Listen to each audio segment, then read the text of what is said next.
Okay, so quick story about this deck. Yes. It's by the same creator as the first one we ever did, the Wandering Dreamscape. Yes. Yeah. Is it La Musi? I don't remember, and I can't Google it. I think it is. Like you kickstarted both of these. I did, yeah. The Wandering sure. Dreamscapes, the gorgeous blue gilding on the edges, Yes. and then I kickstarted the Dark Reflections. Pretty sure it's the same people. I'm pretty sure. I believe it's the same company. I really do like what they do with their decks. Yes. I like the art they use. So they're very good at what they do. Reflections does live up to its name. It is very dark deck. It is meant for what they call shadow work, which is focusing on the negative meanings of the cards and working through kind of the negative side of your personality. This deck made our tarot teacher uncomfortable. She had to stop flipping through it because she did not like the vibes coming off of it. Whereas I kind of do. Yeah, me too. Yeah. That's why I insisted you kickstart it. Yeah, I showed her the Kickstarter page and she was like, yes, add to shopping cart or whatever. Do the thing. Yes. So make it ours. It's nice to have a balance in our collection. We have a lot of novelty decks. We have the Wandering Dreamscapes, which is just gorgeous and positive. We have the complete set of the Ethereal. Yeah. Except for the Siren. The new one, the Siren deck, yeah. We'll get there. I entered the sweepstakes and they never got back to me. Well, I guess we might just have to buy it like regular folk. First one to comment. That's just not fair. No, I agree. I guess we'll just have to buy it like regular people. Fine.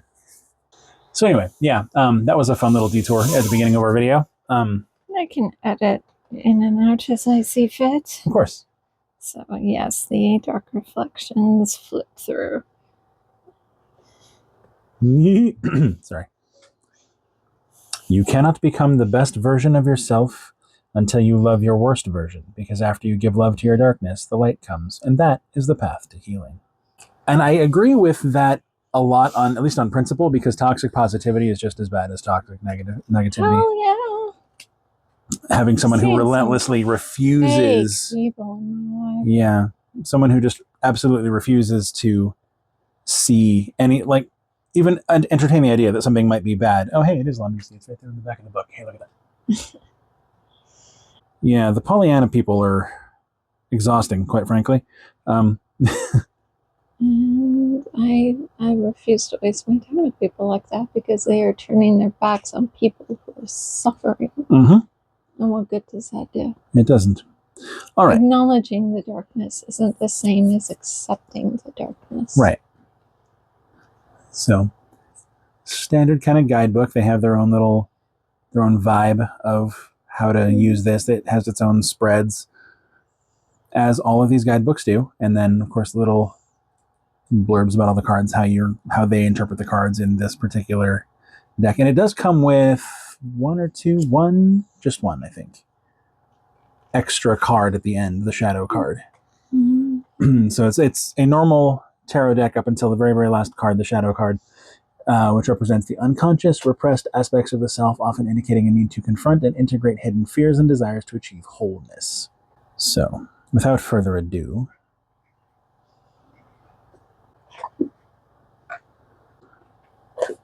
are these cards in order?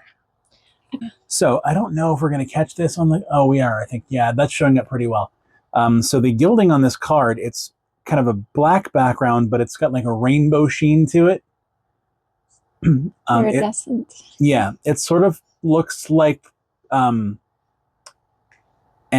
oil slick, how it gets that rainbow sheen on top of an oil slick. I mean that in the most positive possible way.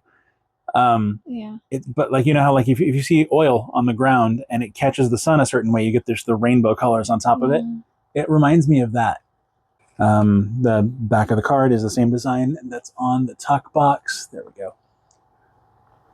And then it's borderless art, which I always like borderless cards. Yeah. I don't think they create a poster like the Wandering Dreamscapes does. I don't think so. We could give it a try, but I really don't think it does. No. I think these are actually separate. So here we have the Fool. the Magician. But the art does represent the reverse. The reverse meanings. The High Priestess. The Empress. The Emperor. This is a Halloween deck if I have ever seen one. Hierophant. Mm-hmm. The Lovers. And in this one, the lovers are arguing, not in sync, not on the same page. And the angel or the dark angel above them is almost looks like they're shrugging, like, yep. The Chariot, but the Chariot looks like it's broken down. That looks like Vasquez Rocks. Strength, where it appears, and I just move these a little bit closer to me.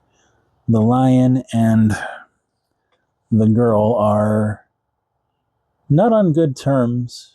Yeah, the strength is about trust between the woman and the lion. She puts her hand in the lion's mouth, trusting that it won't bite. But this lion looks like it wants to bite. Yeah, very much, yeah. The Hermit. So rarely do you get the Hermit looking dead at you from the card. It's always from the side. It's unsettling. That is very unsettling. It's like the Hermit's looking into your soul.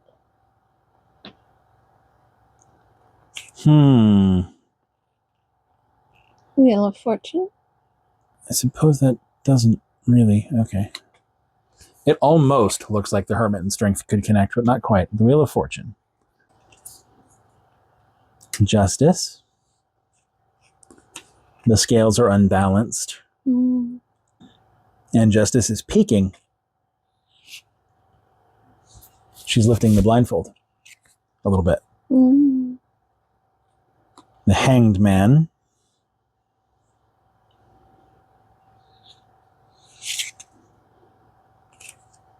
That dude doesn't look alive. Death. And yes, I will continue saying it like that because I think that's funny. It looks like everyone's trying to stop death and they are failing. Which, given the meaning of that card, just something that's changed. It's going to be tough change. Transformation, rebirth. The art on this card being everyone trying to stop that and stay stuck in where they are instead of facing the change they need to face. I know too many people like that. We all do. I'm sure everyone does. Temperance. Looks like Temperance is failing a little bit. Yeah. The Devil. Bondage. That's still very prevalent in this art. The Tower. Usually a fairly negative card anyway. Looks maybe like a trust fall.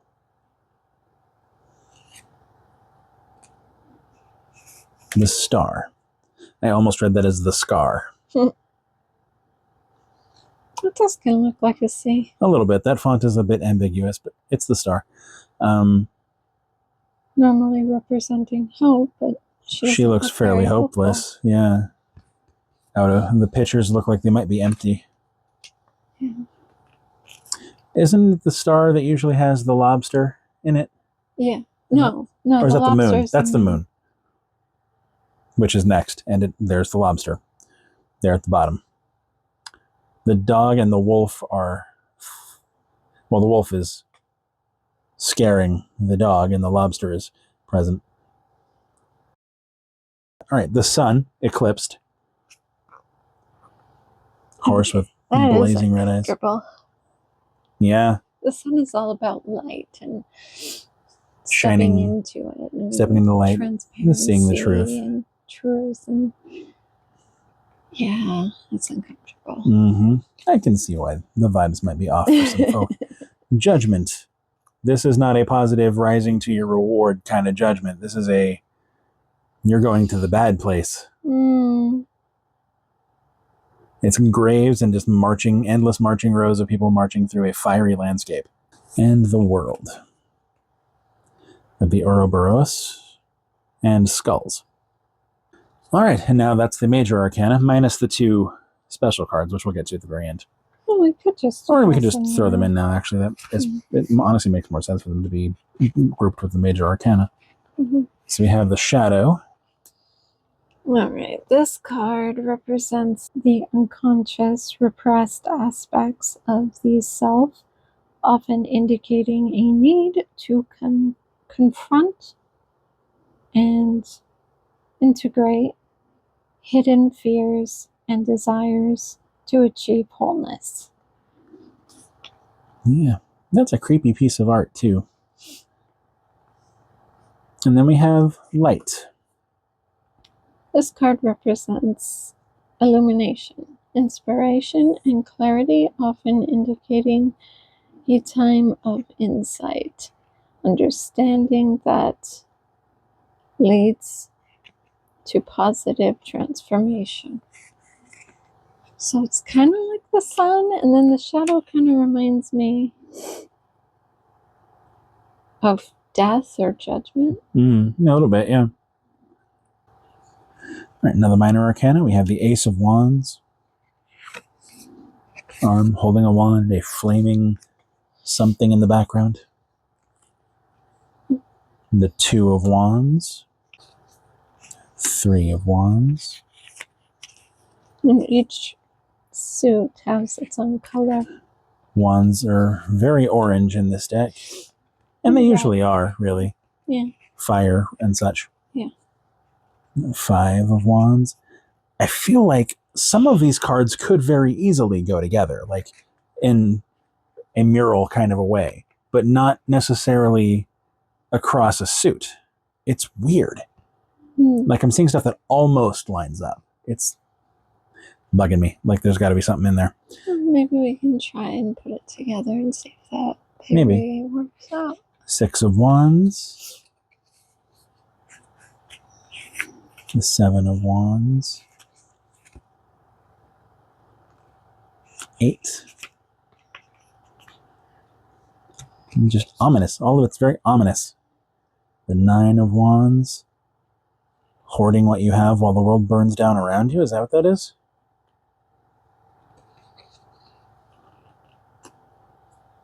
The Ten of Wands. The more I look at the stuff that's on fire, the more it looks like somebody who's being burned at the stake. You know how they usually pile sticks around the bottom of it? It kind of looks like that. They would call those bundles of a word I can't say on YouTube. Even though the original meaning of that was just sticks that are used to kindle fires.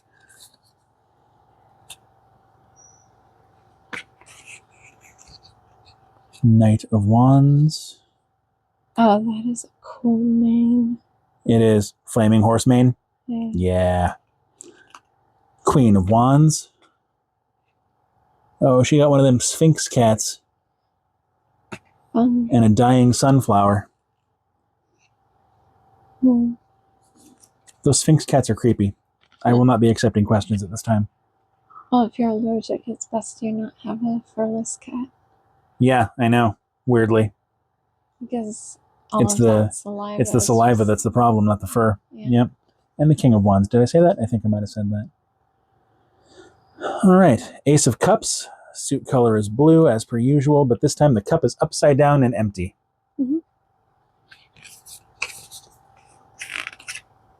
Two of Cups. That's interesting.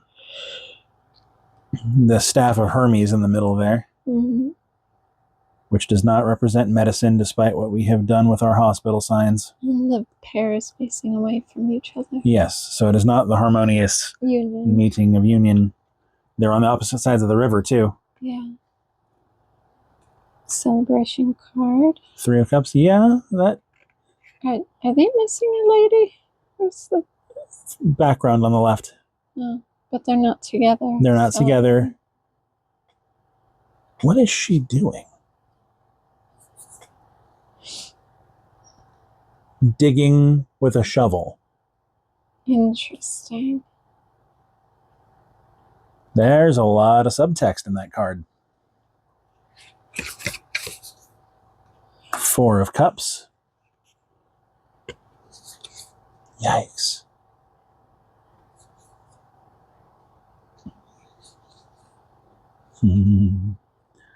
Five of Cups. All these cups are cracked and broken. Normally the Five of Cups is the discontentment card. So normally the cups are empty in this card, but he's filling it. He's trying to fill them at the river, but they're broken and they will never be filled. Yeah. 6 of Cups. This is usually nostalgia, right? Yes.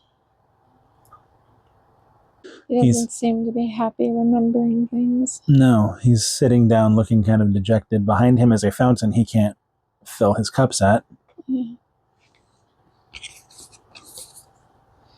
7 of Cups. This is usually a paralyzed by choice card, right? Mm-hmm. Well, it looks like all of the choices are terrible in this particular read. Maybe wanting things that you know will hurt you, or having a series of options. None of them are good, but you have to pick one. That sounds like a situation right now. 8 of Cups. These cups are good and in whole and in good quality, and it appears he's stealing them. Yeah. Which is opposite of walking away, moving on, letting go. He's holding on. Indeed. The 9 of Cups. Cups are on a shelf, growing cobwebs, while she looks at a piece of paper and a locket. This card represents emotional satisfaction and abundance, indicating a time of contentment and fulfillment in one's desires. What's the shadow aspect? Unhappiness, a lack of fulfillment, arrogance, underachievement, snobbery, unrealistic, it goes on. Overindulgence. Gotcha. False hope and disappointment. That's all there, yeah, fair enough. 10 of Cups. The cups are floating down a river, while someone with an axe is chopping. And there's lightning. There's lightning. I'm not sure what the dude's chopping in the background, but it looks nefarious. Page of Cups. Emotional sensitivity and creativity, often indicating time of exploring one's feelings and embracing new experiences. No creativity, not worrying about the needs of the future, just indulging in what you have now. Neglecting the inner child, emotional vulnerability and maturity, escapism. The wave in the background kind of reminds me of that famous Japanese wave, the Great Wave off Kanagawa, where that kind of looks like that a little bit. To me, your mileage may vary. Knight of Cups. This is the one that usually represents me in the minor arcana. Moodiness. Don't we all? Living in an illusion. Yeah, I got all that. Queen of Cups. Let's move on. This is getting uncomfortable. Emotional maturity, intuition, compassion, indicating a time of emotional stability. And the shadow aspect of her. Because none of that looks accurate to this art. Insecurity, giving too much, overly sensitive, needy, fragile, dependence, martyrdom, gullible, codependent, self-sacrifice. Fair enough. King of Cups. All right. Moving on to the Suit of Swords, the Ace of Swords. This will be interesting because the swords is usually not that it should be, but often viewed as the negative suit. The pure logic cards. Indeed. The color in this deck seems to be yellow for swords. Yes. The sword is broken. And the crown is falling. Yeah. Now we have the Two of Swords, usually meant to represent you choosing between two things, mutually exclusive paths. Yes.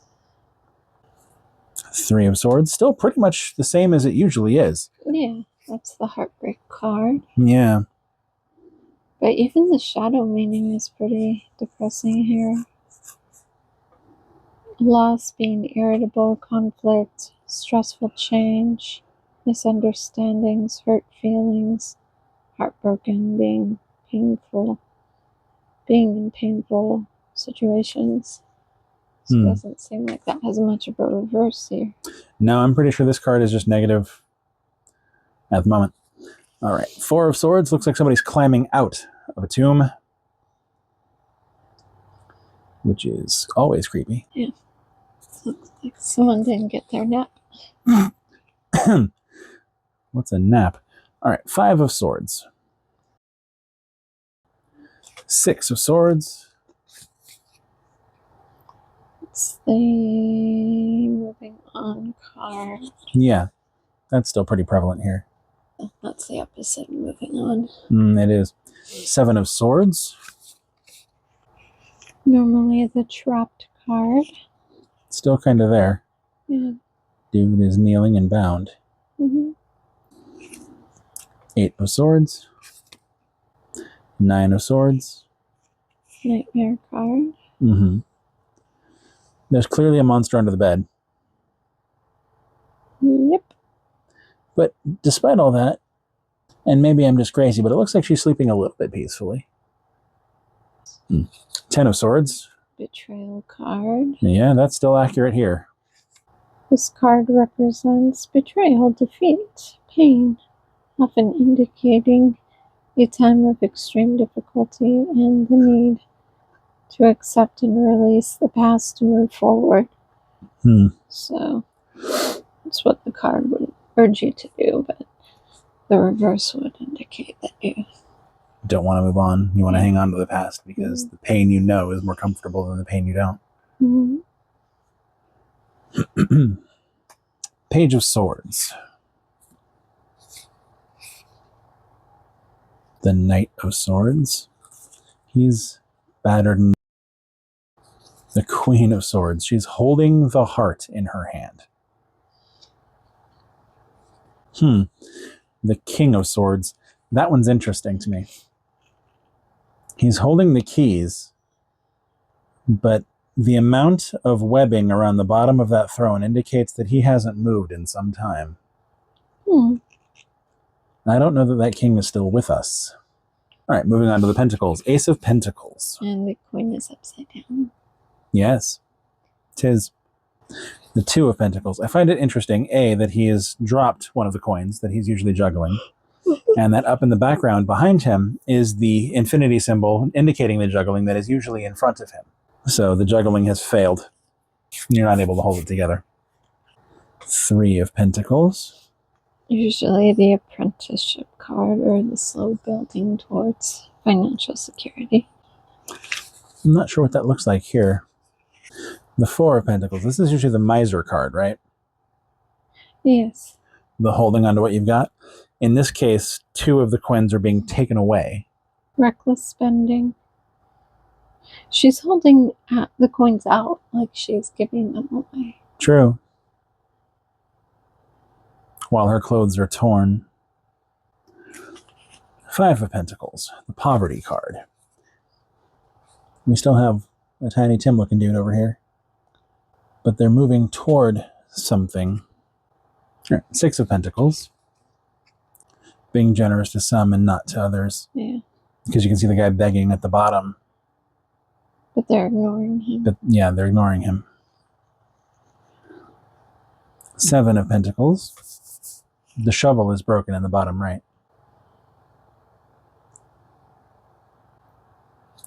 8 of Pentacles. The craftsman is looking away. He's holding the hammer very awkwardly. And one of the coins is cracked. Broken, actually, on the anvil. Yeah, they're not taking care to do it correctly, and it's not good work. 9 of Pentacles. Wine bottle at the bottom. A necklace just lying discarded. The woman is fairly sickly looking. 10 of Pentacles. Bruh. Before I lay this down, what do you have for the negative meanings? Family disputes, bankruptcy, debt, conflicting over money, instability, breaking traditions, financial loss, lack of motivation. Yes, it's an uncomfortable deck. That one's... I'll have to probably have to blur that one out. Yeah, a little bit, probably. Page of Pentacles. Another one who's facing away from the coin. Knight of Pentacles. He at least is looking at this. It's an easy way to show the reversal. Queen of Pentacles. This one has some depth. She's got very not the nurturer of finances or no. the motherly figure. She's looking at the coin. The throne is crumbling. She has a snared rabbit by the ankle that she's just kind of got on a string and isn't doing anything with. The bag of coins by the throne is torn, so the coins are spilling out and the flowers are dead. She cares more about the coins than anything else. Except not all of them, because she's only looking at the one coin and the rest of them are spilling out of the bag like it doesn't matter. She's wearing very heavy makeup. And finally, the King of Pentacles. Greed, materialism, wastefulness, chauvinism, poor financial decisions, gambling. So not the leader. No. On the table beside the throne, there is an apple with one bite taken out of it, a spilled wine glass, and various sets of dice to indicate the gambling and poor financial decisions. More food spilled under his feet. So yeah, just wastefulness. It's the end of the deck. Last page in this guidebook. Dark Reflection, Shadow Work Guidebook. One does not become enlightened by imagining figures of light, but by making the darkness conscious. You have to deal with the aspects of yourself that you'd rather keep hidden, because trying to keep a lid on those things, it's like a pressure cooker. The more you try to push it down, the harder it pushes back. And you may as well deal with it on your terms than have it deal with you on its own terms. Everybody's got that darkness in them, and the ones who insist the hardest that they don't are usually the ones that have the most of it. But yeah, that's one that it doesn't come out often. That is nobody's everyday deck, I don't think. No, you definitely have to be in a very specific situation to bring this stuff. Like, yeah, you've got to be be ready for some really hard truths. Yeah. And again, the disclaimer that tarot doesn't predict anything. It just gives you a lens through which to view what you already feel, what you already know, what you're already thinking. And that is what this deck is for, is to help you focus your intention on weeding out the parts of yourself that you know that you need to change. Yes. But until the next time, stay spooky.